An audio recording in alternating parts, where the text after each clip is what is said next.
this? You've got to help me. I've got this little synth. It just looked like a little bit of fun, a nice little synth to play with for a couple of hours, but the minute I turned it on, it tried to rip a hole in the very fabric of time and space. It's definitely not benign, this thing. It's definitely not just a funny little toy. This thing is 100% malevolent.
Here I've got the PWM Malevolent, and the reason you've never heard of PWM before is because they're a brand new company with a brand new synth. And everything that you heard in that intro track, everything including all the drums, all the percussion and the synth lines, all came from this. So what exactly is it? Well, it's a 2-voice, semi-modular analog synth.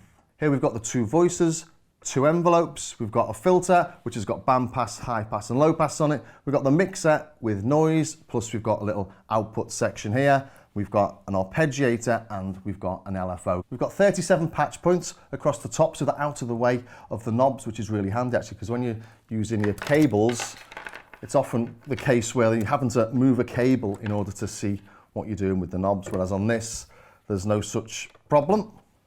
And I'm just doing that really to show you that you get some cables in the box, which is really handy. You get 5 in total, which will keep you going for quite a while. On the back, we've got full-size MIDI in and MIDI out. We've got a clock in and a clock out, again, for syncing up to your modular. We've got USB, and that's for MIDI and firmware updates, not for audio. And it seems to be class compliant. I plugged it into my computer and it recognizes it straight away. There's no issues with the MIDI whatsoever. We've also got phones out and a main line out, and that's 6.35 full-size jack. So it's a really fully featured little synth. And I say little because this really is quite little. When you compare it to something like the Moog Grandmother, that's a sort of full-sized 2-voice semi-modular synth. This is rather small. Here's the Grandmother, which is quite a compact synth, and here's the Malevolent, which is quite a lot smaller. And I'm showing this because even though it's really small, it sounds absolutely massive, as you heard in that intro track.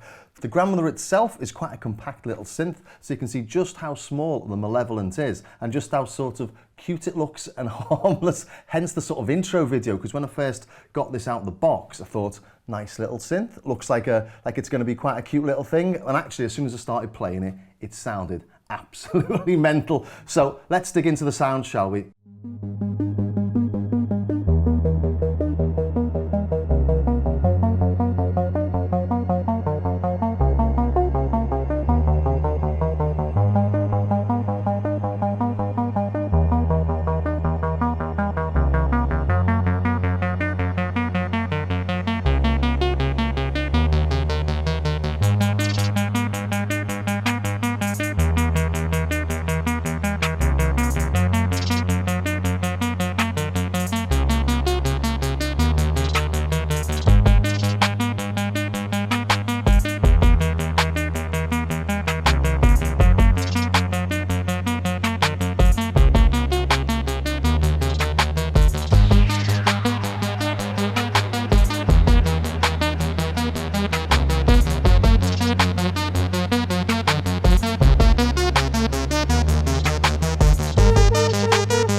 The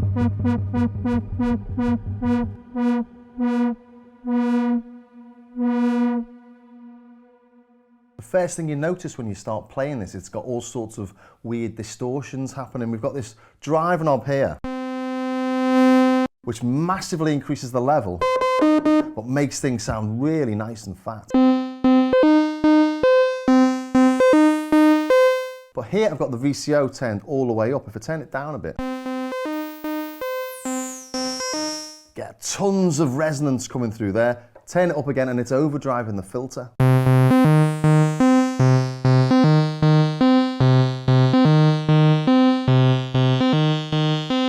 And what that means is that you get all these weird artifacts in there that are just really crunchy and nice.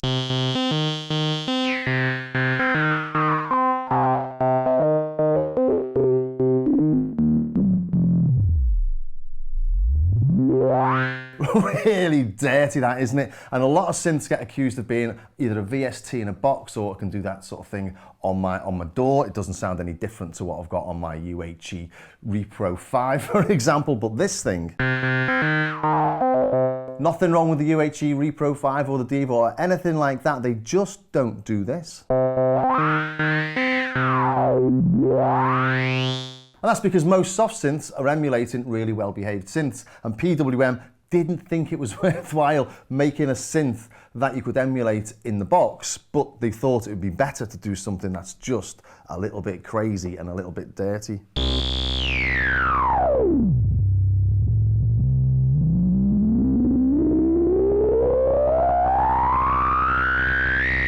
And that doesn't sound like any VST I've ever heard. It's really nice, isn't it?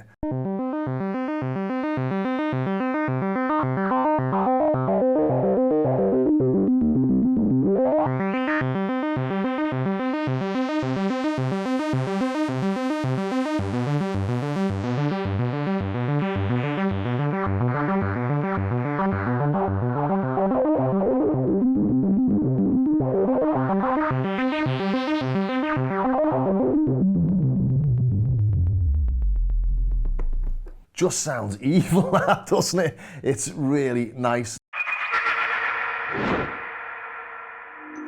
And I particularly like that we've got 2 FM inputs on each of the oscillators, so you can do all sorts of things with the tuning. Just take the output of oscillator 1, put it into oscillator 2 FM. Let's listen to oscillator 2 on its own. So we're getting hi-hats straight away. Let's try and do a kick drum. Whoa. And that's pretty decent for something coming from a synth. Throw that in your door, a little bit of tweaking, and you've got yourself a proper house kick. In fact, as I said earlier, I did use this for all the sounds in that intro track, including the kicks, the hi-hats, the claps, and everything else. So let's take a look at what I did there. Started off by making a load of random samples on this, like you just heard me doing with the kick and the hi-hats there, and I put those all in Logic. There we can see my toms, hats, claps and kicks. I've just placed some of these. So a completely random selection of sounds there, but I took all the kicks, all the hats, all the toms, and I put them into separate programs in the sampler in Logic. And actually this is really simple to do. You just take all your samples and you drop them into a new track.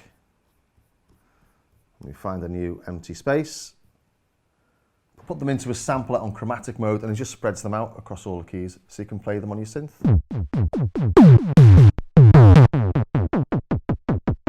Then I added a little click to that to get a bit of extra definition. Little grunt underneath. Claps. I added a little bit of delay to some of those claps just to give it a little bit of movement. And the hi-hats. Toms.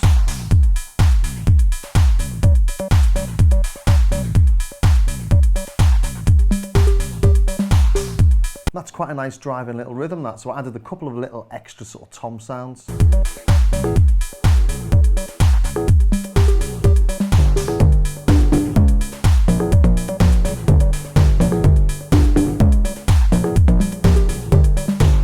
And then there's the little lead over the top, and I added some effects using this, which is like a sort of delay and filter thing. I'll probably show this in another episode. Actually, it's a really cool little bit of kit.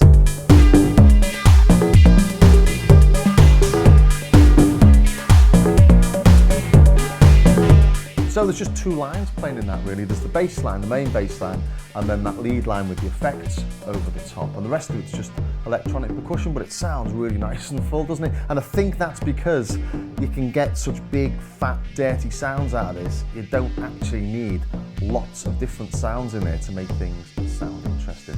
But now you've heard what it can do, is it for you? This has got absolute bags of character, and it really does take your productions away from being something that sounds like it was created in a DAW. It really does have that bit of live, extra analog, real life feel. I suppose its nearest competitor is the Korg MS-20 Mini, which, as if by magic, I just have on here. So this, I think it's around the same price. The Malevolent's 485, and I think this is around £500, something like that. They're both semi-modular, they've both got two oscillators, but this doesn't have FM. It can't do the range of tones, I don't think, that the Malevolent can. But I've been using it in similar situations as I'd use the Korg, in that it's when I want something a bit to jump through in the mix, something a bit stark to contrast all the other sounds. So really great little synth, well worth a look, and this just plays so well with your modular. Something like the Korg MS-20 doesn't play quite so well. So I really like it. I think it's definitely worth checking out. And if you did enjoy that, don't forget you can catch this episode whenever you like on our Clubbing TV official YouTube channel on the From the Studio playlist. And if you've got any questions, drop them in the comments and I'll see what I can do to answer them. And if you are interested in this, do take a look at my Starsky Carr YouTube channel as well, where I've got a lot more of a deeper, in-depth look at this. And also, if you do like the drum sounds from it, they're all available from my Patreon page. Anyway, I will see you in the next episode of From the Studio.